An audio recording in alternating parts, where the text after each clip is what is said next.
புக்காவுக்கு திரும்ப திரும்ப சைவ உணவு தான் சிறந்தது அப்படிங்கிறாரு. அது இங்கே வந்து பயங்கர விவாதத்துக்கு உள்ளாகும் இந்தியாவில். அவர் 1 கிலோ இறைச்சிக்கு இவ்வளோ தண்ணி செலவாகுது, இவ்வளோ தானியங்கள் செலவாகுது, அந்த தானியங்கள் இருக்குது ஏக்கர் கணக்கில் வந்து செயற்கை விவசாயம் செயற்கை முறையில் வந்து உரங்கள் போன்றவை பயன்படுத்தப்படுது, இதனால வந்து எவ்வளோ எதிர்மறையான விளைவு ஏற்படுது அப்படின்னு சொல்லி அவர் வந்து சைவ உணவு, அதுவும் நிறைய சமைக்கப்படாத உணவை வந்து இவர் வலியுறுத்துறாரு. அடிப்படையில் அவர் விவசாயம் சொல்றது நம்மளோட முழு வாழ்க்கை முறைக்கும் பொருந்தும். எளிமையான வாழ்க்கை முறை, குறைவான நுகர்வு. இது வந்து இன்னைக்கு காலகட்டத்தில் நம்ம எதையுமே வேண்டாம் அப்படின்னு சொல்லிட்டு போக முடியாது, வளர்ச்சியை முழுக்க வேண்டாம்னு சொல்ல முடியாது. ஆனால் மிதமான ஒரு போக்கை நம்ம வந்து பின்பற்றணும்னா ஒரு நல்ல வாழ்க்கை முறையை உலக அளவில் எல்லாருக்கும் ஒரு பெரிய மாற்றத்தை நம்ம உண்டாக்கலாம் அப்படிங்கிறது தான் புக்காக்கோட ஒரு அடிப்படை தத்துவமாக இருக்கு. அதனால புக்காக்கோ அப்படிங்கிறது வந்து ஏதோ ஒரு தேவையில்லாத ஒரு தத்துவவாதியா நம்ம நினைக்காம நம்மளோட வாழ்க்கை முறையில அதை பின்பற்ற முடியும் அப்படின்னு நினைச்சிட்டு நம்ம அதுக்கு புக்காவோட தத்துவங்களை படிச்சு செயல்படுத்தணும்னு கேட்டுட்டு எல்லாரும் நன்றி சொல்லி கேட்கலாம்.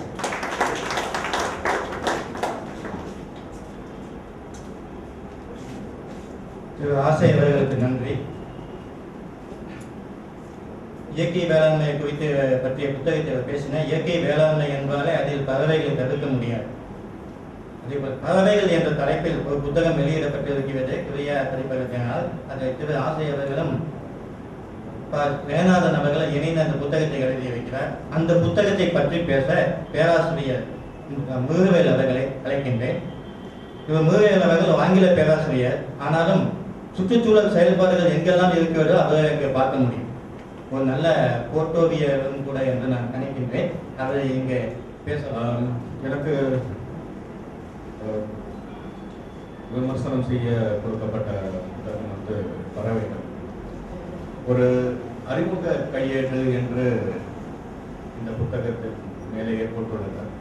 ஆகையினால் இந்த புத்தகத்தை ஒரு முக்கியமான விஷயம் என்னன்னா, it's very easy to carry. இதை வந்து ரொம்ப எங்கே போனாலும் எடுத்துகிட்டு போகலாம். அது வந்து ஒரு முக்கியமான ஒரு விஷயத்தை நான் சொல்லுவேன். இதற்கு முன்னால் என் பேசிய நண்பர் ஆசையும் ஜெகநாதன் அவர்களும் எழுதியுள்ளனர். முன்ன சொன்ன மாதிரி இது ரொம்ப சின்னதாக இருக்கிறதுனால நம்ம பாக்கெட்லேயே போட்டு போயிடலாம். பாக்கெட் ஃபீல்ட் கைடுன்ட்டு நம்ம ஈஸியாக வச்சுக்கலாம். அடுத்ததாக இந்த புக்கை பற்றி சொல்லணும்னா, இதில் உள்ள படங்கள் வந்து மிக அருமையான படங்கள் என்று சொல்லலாம். ரொம்ப கிளாரிட்டி ஆஃப் பிரிண்டிங்கும் நல்லா இருக்கு, டயக்னஸ்டிக் ஃபீச்சர்ஸும் தெரிகிற மாதிரியான படங்களை போட்டிருக்காங்க. அது ஒரு நல்ல விஷயம்னு சொல்லலாம். சில பறவைகள் வந்து ஒரு 2-3 படங்களையும் போட்டுள்ளனர். அது வந்து ஒரு வெவ்வேறு கோணத்திலிருந்து எடுக்கப்பட்ட படங்கள் இருப்பதனால் ஃபீல்டில் வந்து நம்ம எடுத்துட்டு போகும்போது ஈஸியாக நம்மளால அவங்களை ஐடென்டிஃபை பண்ண முடியும். அடுத்தது வந்து இப்போ இது கொஞ்சம் நல்ல திக்கா அட்டை போட்டிருக்கிறதுனால பல ஃபீல்டுக்கு போனாலே ஒரு புக்கு வந்து ஈஸியாக பிஞ்சு போகிறதுக்கான வாய்ப்பும் இருக்கு. ஆனால் இது வந்து அந்த மாதிரி போகாமல் இருக்குன்ட்டு நான் நம்புறேன். ஏன்னா கொஞ்சம் நல்லா திக்க அட்டையில் போட்டிருக்கிறதுனால பல முறை நாம் எடுத்து சென்றாலும் இது உபயோகமாக இருக்கும் என்று நான் நிச்சயமாக சொல்லலாம். அடுத்த இந்த 2 வகையா இந்த புக்கை பிரிச்சிருக்காங்க 2 பகுதியா. முதல் பகுதியில் வந்து இந்த ஒரு பக்கம் படங்களும் மற்ற பகுதியில் அந்த பறவைகளின் குணாதிசயங்கள் எங்க பார்க்கலாம் அந்த மாதிரி சொல்லியிருக்காங்க. பின்பக்கம் பார்த்தோம்னால் பறவைகள் ஒரு அறிமுகம் என்ற ஒரு இதில் வந்து எப்படி வகைப்படுத்தி இருக்கிறார் பறவைகள், இந்திய பறவைகளின் வரலாறு, பறவை ஆராய்ச்சி நிறுவனங்களும் கல்விக்கூடங்களும், பறவை பார்த்தலும் கையேடுகளும், தமிழ்நாட்டில் பறவை பார்த்தல் பேர்ட் வாட்சிங் ஒரு இன்ட்ரோடக்ஷன் மாதிரி கொடுத்துருக்காங்க. ஸோ இது வந்து எந்த ஒரு அறிமுகம் இல்லாத பறவைகளை பற்றி அறிமுகம் இல்லாத எந்த ஒரு சிறு குழந்தைகள் முதல் பெரியவர்கள் வரை யார் வேண்டுமானாலும் இந்த புத்தகத்தை மிக அழகாக பயன்படுத்தலாம் என்று நான் நிச்சயமாக சொல்லுவேன். அடுத்தது பார்த்தீங்கன்னா, இப்போ தமிழ் இதழ் இருப்பதனால் தமிழ் நிறைய பேருக்கு வந்து தமிழ் பேரே தெரியாது. நிறைய பறவைகள் பற்றிய பேர் இங்கிலீஷ்ல தான் நம்ம சொல்லிட்டு இருக்கோம்.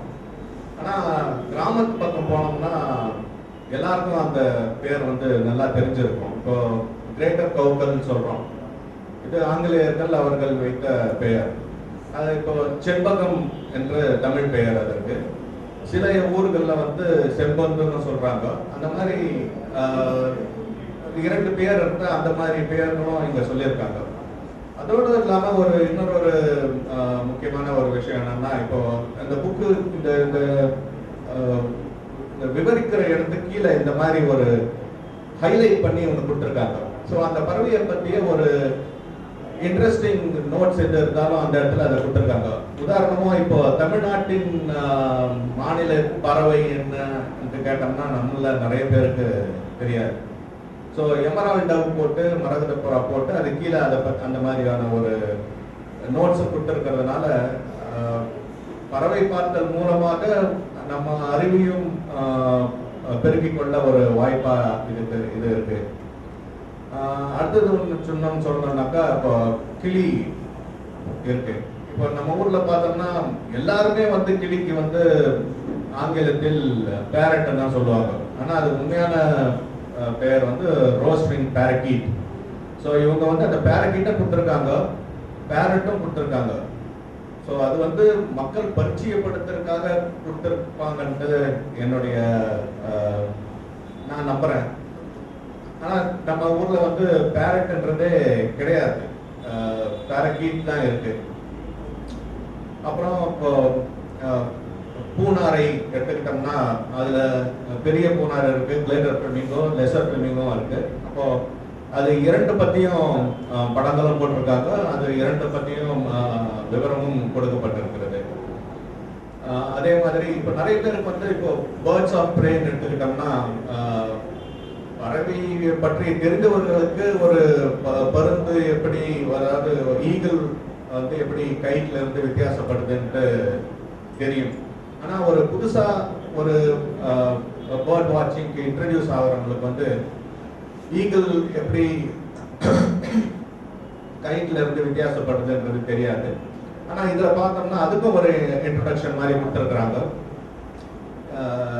எப்படி டயக்னோஸ்டிக் ஃபீச்சர்ஸ் விஷயமா அதை நம்ம வேறுபடுத்தலாம் என்ற இதில் கொடுத்துருக்குறாங்க. அடுத்ததாக இப்போ கழுகுகள் எடுத்துக்கிட்டோம்னாக்கா வலிச்சா பிணந்தண்ணி கழுகுகள் பற்றி பேசும்போது அதுக்கும் அதே முன்ன சொன்ன மாதிரி பிணந்தண்ணி கழுகுகள் அழிவின் விளிம்புக்கு தள்ளப்பட்டிருக்கிற காரணத்தை அறிந்து கொள்ள 4 பக்கம் போட்டு அங்க அதனுடைய எக்ஸ்பிளனேஷன் அதிகமாக கொடுத்துருக்கிறதுனால இந்த புத்தகம் வந்து ஒரு பேர்ட் வாட்சிங் கைட் மட்டும் இல்லாம எல்லாரும் தங்கள் பறவையை சார்ந்த இயற்கையை சார்ந்த அறிவை வளர்த்துக் கொள்ளவும் உபயோகமான ஒரு புத்தகம் என்று சொல்வேன். முக்கியமா இந்த சின்ன அளவில் இருக்கிறதுனாலையும் விலையும் ஒன்றும் பெருசு கிடையாது, 225 ரூபான்னு இருக்கிறேன். வாங்கி நம்ம வந்து ஒரு சிறுவர்களுக்கு இதை வந்து ஒரு பரிசா கொடுத்தோம்னா அவங்களுக்கு வந்து ஒரு நாம வந்து பறவை, அதாவது சலீம் அலி சொல்வாரு, பறவை பேர்ட் வாட்சிங் பண்றவங்களுக்கு வந்து வாழ்க்கை வந்து ரொம்ப சுவாரஸ்யமா இருக்கும், இன்ட்ரெஸ்டிங்கா இருக்கும், போரே அடிக்காதுன்னு சொல்லுவாங்க. எங்க வேணாலும் பார்க்கலாம். ஏன்னா பறவை வந்து நம்ம வீட்டு பக்கத்திலேயே கூட பார்த்தோம்னாக்கா ஒரு நிச்சயமா ஒரு 5-6 வகையான பறவை இனங்களை பார்க்கலாம். காகமே எடுத்துக்கிட்டா கூட நம்மளுக்கு எத்தனை பேருக்கு வந்து காக்கத்துல வந்து 2 வெரைட்டி நம்ம கிட்ட இருக்குன்னு தெரியும் எனக்கு தெரியாது. அதே மாதிரி குயில் வந்து ப்ரூட் பேரசைட், அது வந்து தானாக முட்டையிட்டு கூடு கட்டி முட்டையிட்டு இனப்பெருக்கம் செய்ய முடியாதுன்றது தெரியாது.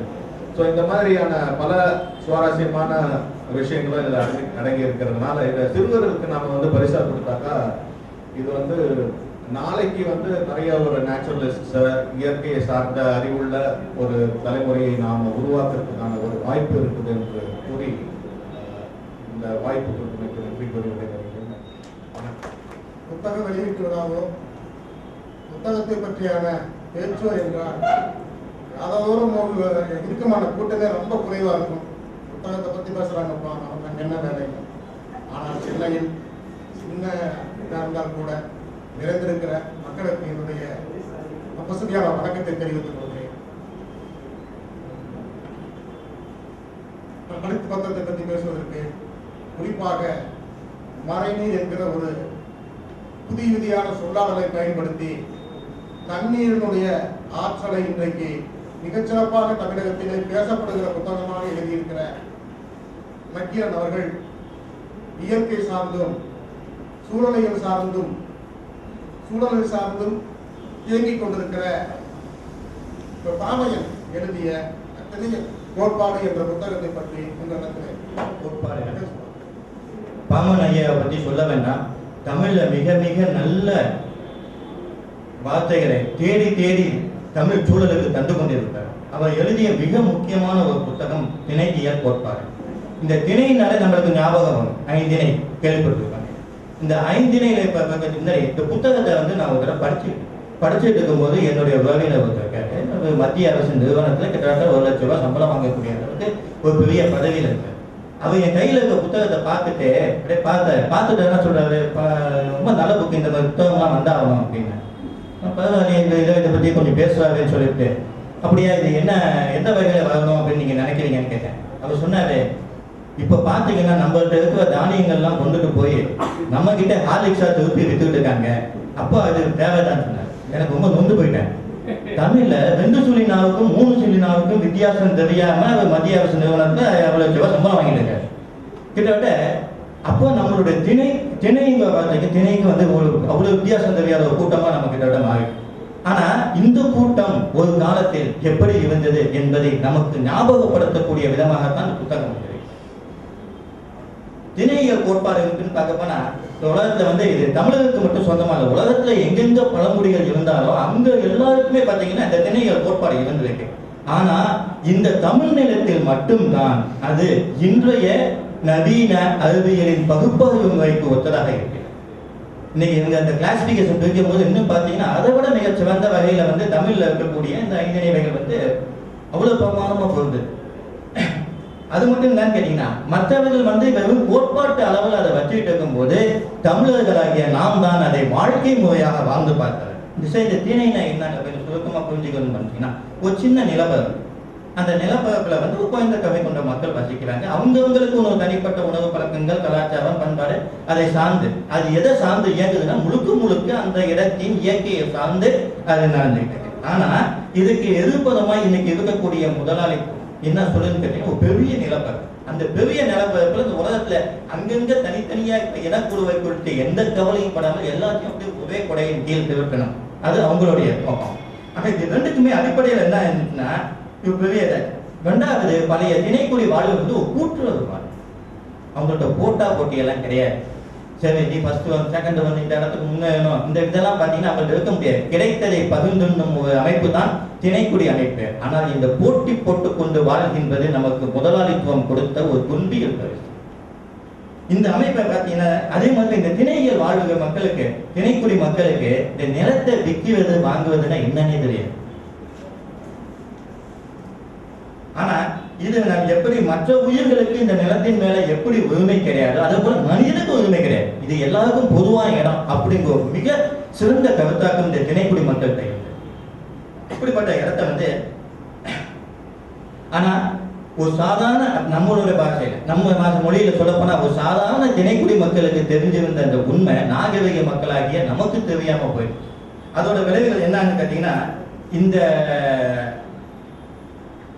ஆப்பிரிக்காவில் பார்த்தீங்கன்னா